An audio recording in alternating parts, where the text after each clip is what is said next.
In verse 41 of the chapter of al-Ankabut, the following is stated: "The parable of those who take protectors other than Allah is that of the spider who builds to itself a house. But truly the flimsiest of houses is the spider's house, if they but knew." There are two important points in this verse. The first one is as follows. The word of Ankabut in the verse is referred to the female spider. The word of ittakhadhat is the feminine conjugation of the verb that means build for itself. The masculine conjugation of this verb is ittakhadha. Allah Almighty states that the house of the spider is made by the female spider by using the feminine conjugation of the verb. Here, this indication of femininity expressed by the Qur'an on this issue exposes another miracle. It is as follows. As a result of the researches on animals, very interesting results on spiders have been reached. One of them is that the house of the spider is made not by the male spider, but the female spider. The result that the science has reached is in complete harmony with the news of the Qur'an. The Qur'an states that the house of the spider is made by the female spider, and science approves this and accepts that it is true.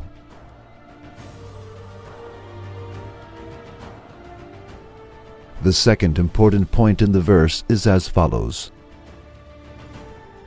Another piece of information on spiders that has been acquired is as follows.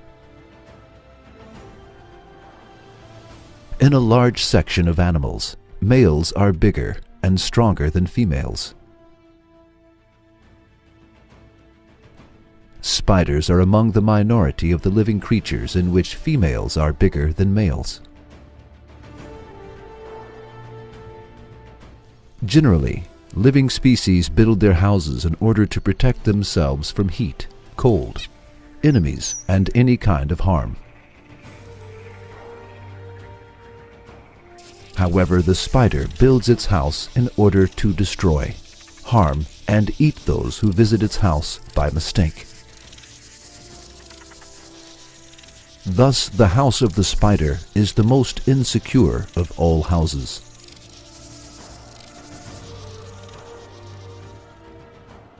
The female spider also eats its male after copulating with it. Thus, the house of female spiders is insecure for its male, let alone others. If the male spider cannot be among the successful males who can escape after copulation, the house of its female will become his grave. With the flimsiness of the house of the spider, the Qur'an intends to express this figurative meaning. So, the Qur'an reveals another miracle by stating both that the house of the spider is built by its female and that the flimsiest house of all is the house of the spider.